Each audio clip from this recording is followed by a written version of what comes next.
El gobierno de la llamada Cuarta Transformación parece estar en contra de las energías limpias y a favor de utilizar carbón y combustóleo que, además de tener un costo más elevado, producen una mayor contaminación.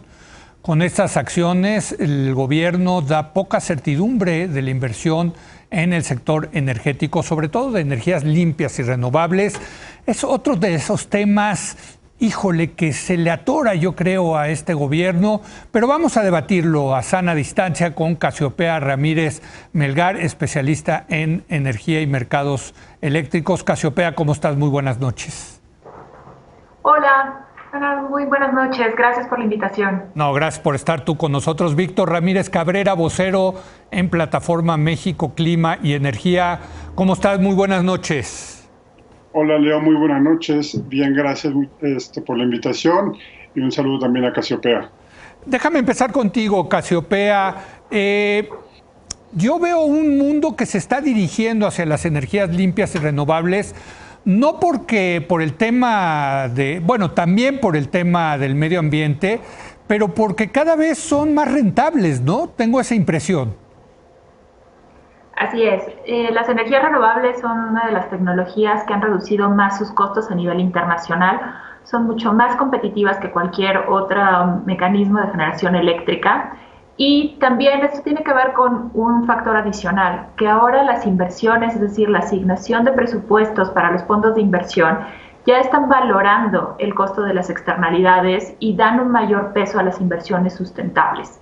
Entonces, la suma de los dos factores de que cada vez el costo de inversión sea menor, pero también que los fondos, es decir, que aquellos grandes programas de capital estén poniendo dentro de sus prioridades asignar el presupuesto en aquellos proyectos que les den un mejor retorno en términos de sustentabilidad, eso tiene un impulso a que cada vez estamos buscando invertir en energías renovables alrededor del mundo y con precios cada vez más competitivos, es decir, el costo por kilovatio hora que se genera con una eólica es 40%, 60%, dependiendo del país, más barato que la térmica más costo efectiva de cada central. O sea, es un buen negocio, Víctor, hay que decirlo con toda claridad. Y te pediría que nos expliques también un poco, para la gente que no sabe qué son las energías limpias y renovables, ¿cuáles son? Bueno, hay una diferencia importante entre limpias y renovables. En México se cometió un pequeño error de meter, por ejemplo, la nuclear, que en algunos países no se considera como limpia. Aquí se consideró limpia, pero las renovables son la eólica, básicamente la solar, la hidroeléctrica, la mareomotriz. En algunos casos la cogeneración también se considera como generación limpia, que es cuando utilizas el calor que se genera en la industria para generar energía limpia. Digamos, el calor residual lo utilizas así. Y estos, la verdad es que sí, son bastante competitivos, son cada vez mejor negocio, pero no solamente son mejor negocio, sino que, como bien dice Casiopea, disminuye las externalidades, o sea, los efectos que tienen en el ambiente son cada vez menores, pero además bajas el costo de la electricidad de una forma bastante importante, beneficiando obviamente al consumidor, a los que pagamos al final la factura eléctrica, ¿no? Ahora, Casiopea, déjame preguntarte, evidentemente en la reforma energética del sexenio pasado se le daba un papel importante a este tipo de energías, pero parece que no le gusta a este gobierno este tipo de energías. ¿Estás tú de acuerdo que hay como una animadversión de este gobierno a ese tipo de energías? Sí. La reforma energética lo que definió fueron unas metas para diversificar nuestra matriz a base de energías limpias. El mecanismo que se definió para hacer eso fue poner cuotas a la demanda para que cada vez tuvieran un mayor consumo de energías limpias. Y de esta manera incentivabas que se instalaran cada vez más plantas de estas tecnologías. ¿Privadas? Privadas o públicas. No hace la diferencia. Y eso, qué bueno que lo preguntas, porque esa es una de las condiciones más importantes del marco regulatorio derivado de la reforma energética. No hay una división o no hay reglas para particulares o para empresas públicas. Todos son jugadores en el sector de generación con condiciones iguales, con piso parejo, que el regulador los debe tratar de la misma manera, así como el operador del sistema. No importa de dónde venga el capital, ni tampoco si es mexicano o si es extranjero. No importa si viene con sello de CFE o si es una empresa familiar, por ejemplo, mexicana. Todas las reglas deberían de ser iguales para todos. Entonces, bueno, se definieron estas reglas, no solo se definieron dentro de la LIE, que es donde se define el mecanismo de certificados de energías limpias, que fue muy controvertido a finales del año pasado, porque se cambiaron las reglas de interpretación de este mecanismo, pero también la Ley de Transición Energética y la Ley General de Cambio Climático establecen metas para que el sector energía tenga menos emisiones cada vez. Y tenemos metas muy ambiciosas, que para el 2024 deberíamos de tener 35% de la generación limpia, es decir, con las tecnologías que mencionaba Víctor, eólica, solar, hidro. Eólica y solar son las que más fácil se implementan, entonces son las que tienen mayor participación, pero también puede ser a veces de hidroeléctricas o geotérmicas. Y de ahí se van definiendo estas cuotas que cada año los consumidores deben de ir incrementando para poder llegar a esta meta del 35% en 2024. ¿Qué pasa? El gobierno actual no considera que las energías limpias estén contribuyendo positivamente al suministro eléctrico. Más allá del costo, más allá del impacto que tienen en la tarifa, lo que alegan es que tienen un impacto negativo en la operación del sistema y que eso deriva en un incremento del costo y que también deriva en un detrimento de las operaciones de CFE. Y esto hay que explicarlo con cuidado, con detalle y con todas las verdades.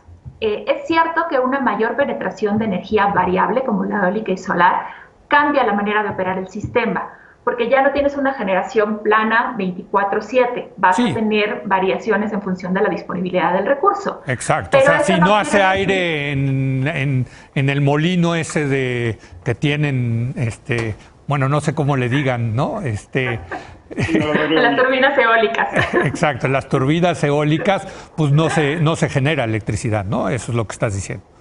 O se va a generar menos, porque va a haber variaciones de la disponibilidad del recurso. Sí. Pero eso no quiere decir que se te va a dañar el refrigerador. Sí. Eso no quiere decir que el hospital se va a quedar sin electricidad, porque nuestra matriz está diversificada y tenemos diferentes fuentes que permiten compensar esas variaciones de generación en función de cuando hay disponibilidad de un recurso o no.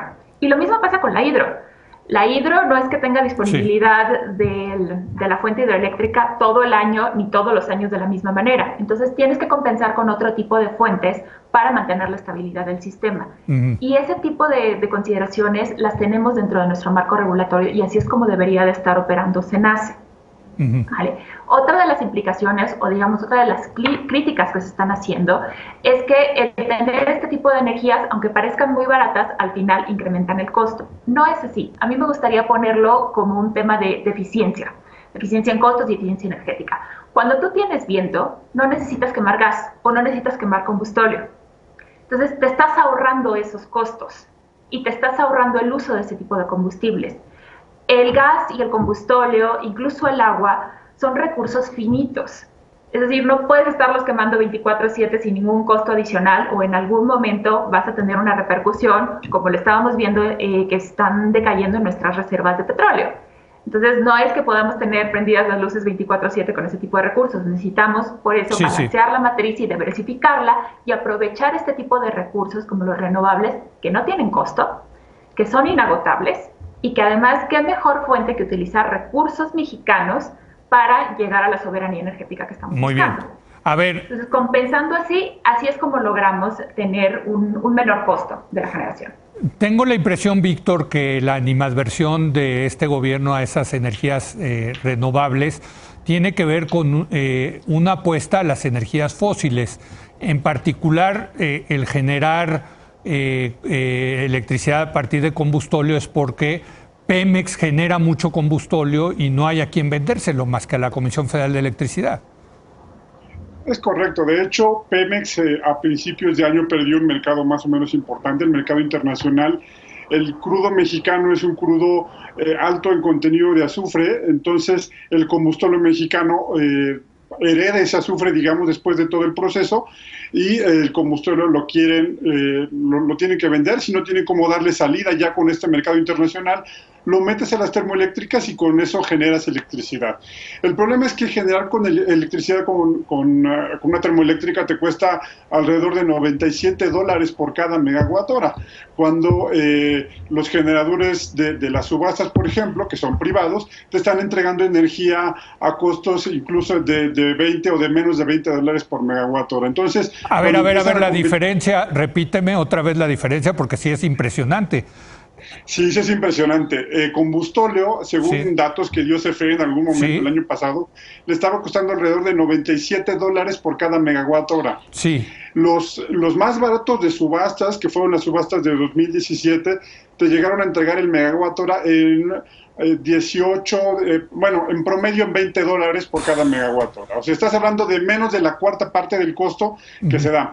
Obviamente, la diferencia, como bien dice Casiopea, combustóleo te puede generar, en teoría, 24 horas al día, en teoría, porque tiene que tener salidas, tienes que estar limpiando quemadores, cada vez tiene más salidas, además el azufre va corroyendo o va dañando al generador, entonces lo tienes que ir sacando de operación, pero en teoría te da cierta estabilidad de 24/7, mientras que el eólico, que fue el más bajo del mundo en ese momento, el mexicano de 2017, no te da las 24 horas, pero todo el tiempo que te da permite que dejes de quemar gas, por ejemplo, que dejes de quemar combustóleo y que tengas energía muchísimo más barata en lugar de esa que se estaba dando, ¿no?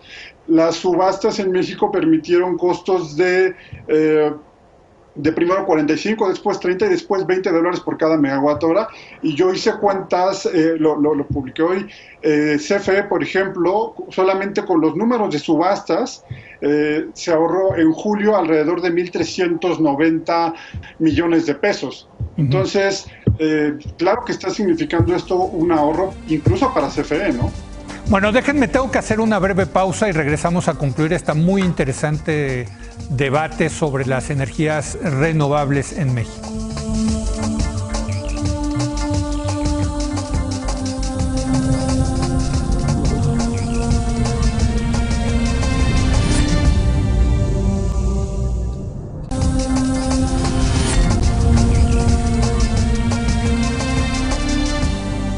Regresamos con Casiopea Ramírez y Víctor Ramírez. Estamos hablando de las energías renovables en nuestro país. Déjame ahora empezar contigo, Víctor. Más allá del tema económico, yo sí creo que es un tema, como tú dices, las energías fósiles dejan externalidades negativas enormes. Entre otras cosas está el tema del cambio climático. Yo veo que los países desarrollados, en un ejercicio de mucha responsabilidad con el medio ambiente, están cambiando a energías renovables. Yo creo que son las dos cosas. Una es la responsabilidad ante el cambio climático, sin lugar a dudas, pero la otra también es el asunto económico. Y bueno, en cambio climático fueron muchísimos países, más de 170 países los que firmaron el Acuerdo de París y se comprometieron y están caminando hacia energías renovables.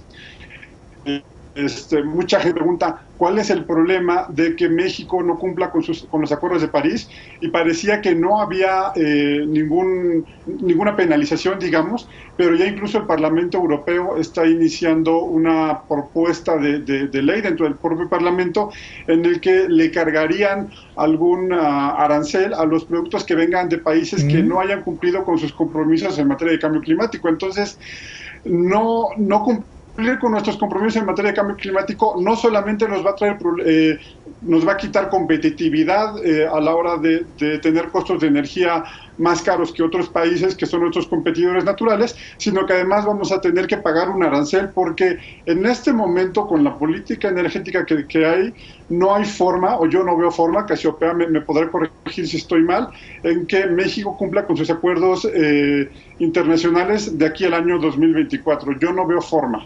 Pues no parece ser el caso, ¿no, Casiopea? No hay manera. Para este momento deberíamos estar añadiendo entre 3.000 y 3.500 megas de nueva capacidad limpia, principalmente eólica y solar, y así hacerlo cada año hasta 2024 para poder llegar a la meta del 35%. Desafortunadamente hoy no existen las condiciones para realizar estas inversiones, porque lo primero que se requiere es tener un regulador independiente que vele por la verdadera implementación de la regulación, cosa que no está sucediendo. Necesitamos que se emitan los permisos y necesitamos que se emitan los permisos a tiempo. También que el acceso abierto al sistema se garantice y se otorgue a todo aquel que lo solicita. Y eso tampoco está sucediendo. Necesitamos que las inversiones en transmisión se ejecuten en tiempo y forma y en la capacidad necesaria para integrar toda esta nueva generación limpia que necesitamos para cumplir con nuestras metas, y ojalá pudiéramos ir más allá, porque definitivamente el país y el planeta lo necesitan. Pero también necesitamos un operador del sistema que sea independiente, que haga su trabajo para poder garantizar el despacho de todas las centrales de acuerdo al mérito económico. Y eso tampoco lo estamos viendo el día de hoy. Entonces no existe ninguna de las condiciones. Bueno, pues queda claro. Ahora yo sí les quiero preguntar, porque también entiendo que México es un país que tiene un gran potencial de energías renovables en el tema solar y en el tema eólico, ¿no, Víctor? Es correcto, tenemos la verdad condiciones bastante idóneas para generar energía eléctrica por medio de fuentes solares fotovoltaicas, incluso solares térmicas que casi no se han usado, pero que serían algo interesante. Lo único que necesita es permitir la inversión privada, generar las condiciones para que la inversión privada se dé, y en algunos momentos sí hay cosas que el Estado tiene reservadas, como la transmisión, que decía Casiopea, pero que aunque lo tiene reservada puede permitir la participación del sector privado mediante contratos que están previstos en la ley, más bien en la ley, la Constitución se lo deja a la ley, y que podrían permitir el desarrollo de zonas de alto potencial eólico, por ejemplo, como Tamaulipas, como Oaxaca, que son las dos zonas más fuertes o las más densas, y que nos permitirían tener energía limpia, barata, y además generar muchísimos empleos, porque es otra cosa importante. La energía renovable genera mucho más empleos que los otros tipos de energía.